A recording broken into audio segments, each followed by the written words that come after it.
সুপ্রিয় 46 BCS written পরীক্ষার্থী বন্ধুরা, আপনারা আসলে একটু একটা সময়ের মধ্যে পড়ে গেছেন, যেটি একটা গভর্নমেন্টের পতনের মধ্য দিয়ে আরেকটি বিপ্লবী সরকারের প্রতিষ্ঠা হয়েছে।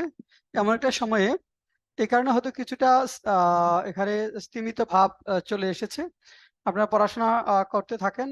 সত্যিকার অর্থে যেটি পরীক্ষাতে হবেই, দম না ফেলে, অর্থাৎ এখানে ট্রমাটাইজ সিচুয়েশনের মধ্যে না থেকে পড়াশোনাটা শুরু করতে হবে। তো আজকে আমি এইখানে ভিডিওতে এসেছি মূলত যে নতুন কিছু এসের সংবাদ দিতে। কারণ আপনারা জানেন যে ছাত্র জনতার বিপ্লবের মাধ্যমে যে বিপ্লবী সরকার প্রতিষ্ঠিত হয়েছে, তো এই সরকারের প্রতিষ্ঠিত হওয়ার পর বিসিএস পরীক্ষার এসে রাইটিং এর যে বিষয়গুলো, সেটা কিন্তু অনেকখানি বদলে যাবে। আমরা এর আগে যা পড়িয়েছি, সেই ক্ষেত্রে হয়তো আরো আপনাদের অতিরিক্ত 4-5টি 5-6টা এসে পড়তে হবে। অতিরিক্ত 5-6টি এসে অনেক গুরুত্বপূর্ণ হয়ে উঠেছে। এই এসে গুলোর মধ্যে আমরা আজকে একটি এসে নিয়ে কথা বলবো, যেটি অনেক অনেক গুরুত্বপূর্ণ। যদি একটি এসে পড়তে হয় তাহলে সেটি পড়তে হবে। যদি 5টি এসে পড়তে হয়, কোন কোন এসে গুলো পড়তে হবে আমরা বলবো। মূলত আমরা সাজেশন দিব আরো কয়েকটা দিন পরে। তো আজকে আমাদের এসের যে আলোচ্য বিষয় সেটা হলো রিভলিউশন 2024, অর্থাৎ 2024 সালে যে বিপ্লব, অথবা ছাত্র জনতার বিপ্লব বলতে পারেন, অথবা সেকেন্ড ইন্ডিপেন্ডেন্স, যেটাই বলেন, অর্থাৎ এই এসেটা বর্তমান সময়ের জন্য অনেক গুরুত্বপূর্ণ। তো আমি আপনাদের নিয়ে যাচ্ছি যে এই এসেটা যদি লিখতে হয় revolution 2024, revolution of students and masses 2024, বা সেকেন্ড ইন্ডিপেন্ডেন্স অফ 2024, যে নামে আসুক, এই এসেটা লিখতে হলে আসলে কি লিখতে হবে সেটার জন্য আমি আপনাদের একটু একটা স্ক্রিনে নিয়ে যাচ্ছি। আমি এটা আপনাদেরকে পুরা বিষয়টা হয়তো দেখাবো না। এটার মানে ফুল এসেটা আমাদের রয়েছে, কিন্তু আপনাদের দেখাবো সত্যিকার অর্থে এটার সামান্য অংশটুকু।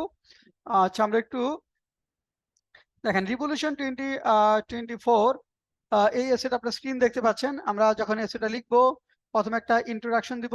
ইন্ট্রোডাকশনে একটা কি থাকবে, একটা ড্রামাটিক স্টার্টিং, যেটা কোটেশনের মাধ্যমে হয়, সেটা আমরা দিয়েছি। যেমন I congratulate the brave students who took the lead in making our second victory day possible, and to the people for their support, doctor Mohammad Yunus, Nobel laureate and the chief advisor of interim government of Bangladesh.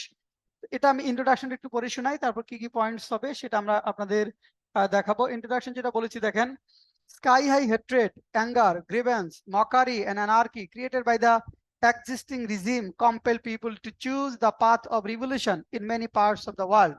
The world noticed historical revolution from France to Iran and Russia to Tunisia, where pre-revolutionary government were overthrown and new order was established.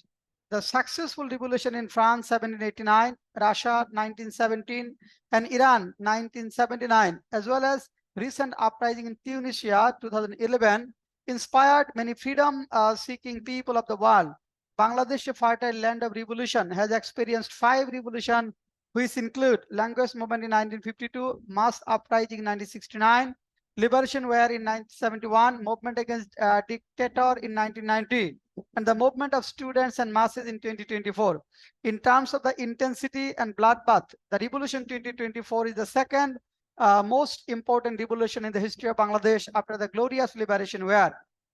Through this revolution, Bangladeshi students and masses have radically altered their political landscape, uprooting 2-decade-long fascism of Sheikh Hasina and restored the path towards democratic country.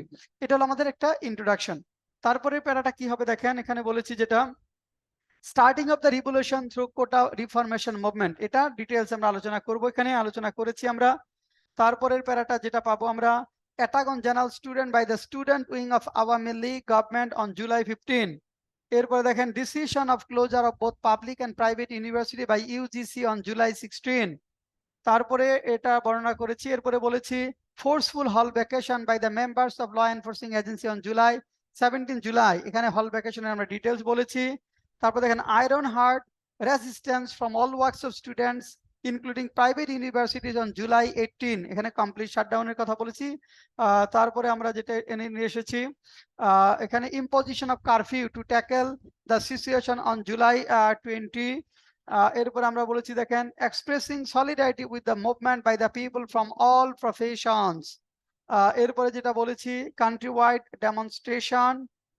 এরপর march to Dhaka programme on August 5, 2024। এরপরে যেটা হলো duties and responsibilities post revolution period. এরপরে হলো আমাদের conclusion. এরপরে হলো আমাদের কনক্লুশন এবং ভালো মানের একটি কনক্লুশন আমরা দিয়েছি। তাহলে রিভলিউশন 2024 আমি আবারও বলছি, এই এসএটি অনেক অনেক গুরুত্বপূর্ণ 46 বিসিএস রিটেন পরীক্ষার্থী বন্ধুদের জন্য। এবং এই এসএটা যারা আমাদের স্টুডেন্ট তারা অবশ্যই পিডিএফ কপি পাবেন, এবং যারা আমাদের এই বইটা পড়েন how to learn BCS written English 9th edition, এই বইটা যারা পারচেজ করেছেন, এটা তো আমরা ধরেন 2-3-4 মাস আগে নিয়ে এসেছি, তারপর তো গভর্নমেন্ট ফল হলো। এখন নতুন এসএ গুলা 46 বিসিএস রিটেনের জন্য অনেক গুরুত্বপূর্ণ। সেগুলো আমরা যারা এই বইটা পারচেজ করেছেন তারা আমাদের কাছ থেকে হোয়াটসঅ্যাপে নক করে ফ্রি অফ কস্টে নিতে পারবেন। লেটেস্ট যত এসএ আছে যারা এই বইটা পারচেজ করেছেন সবগুলা এসএ আমরা প্রোভাইড করব, আমাকে হোয়াটসঅ্যাপে নক করতে হবে। সেক্ষেত্রে আপনার এই বইটা আপনার টেবিলে অন্যান্য বইয়ের সাথে এটা দেখাতে হবে। অর্থাৎ আপনি যে বইটা কিনেছেন আপনার পড়ার টেবিলে অন্যান্য বইয়ের সাথে এই বইটার ছবি নিয়ে আমাকে হোয়াটসঅ্যাপে দিতে হবে। তাহলে আমরা যত লেটেস্ট আমরা 6-7টি নতুন এসে দিব, লেটেস্ট যেগুলো খুবই গুরুত্বপূর্ণ। যারা আমাদের এই বইটা কিনেছেন সবাই এই এসে গুলো পাবেন। তো হোয়াটসঅ্যাপে আমি আমার নাম্বারটা এখানে দিয়ে দিচ্ছি। আপনারা যারা আহ, আহ, যারা এই এসিটি সংগ্রহ করতে চান, বিশেষ করে 01705776685, এটা আমাদের হোয়াটসঅ্যাপ এসএমএস করতে হবে। এসএমএস করে আপনাকে একটা বইয়ের ছবিটা দিতে হবে যে আমাদের how to learn BCS written English, অথবা আগের এডিশন যেটা আছে how to learn written English 8th edition, how to learn written English 8th edition, অথবা how to learn BCS written English 9th edition. দুইটা বইয়ের যে কোনো একটা বই যারা পারচেজ করেছেন বইটার ছবি আমাদের হোয়াটসঅ্যাপে দিলে আমাদেরকে লেটেস্ট এসেগুলো আমরা দিয়ে দেবো। তো এটা দিয়ে শুরু হবে। তো যারা এটা বিশেষ করে আবারও বলছি 46 বিসিএস রিটেনের জন্য যারা পড়ছেন, যারা বইটা সংগ্রহ করেছেন তারা পিডিএফ গুলো আমাদের উইথ ফ্রি অফ কস্টে পাবেন। তো এ পর্যন্তই, সবাইকে অনেক অনেক ধন্যবাদ।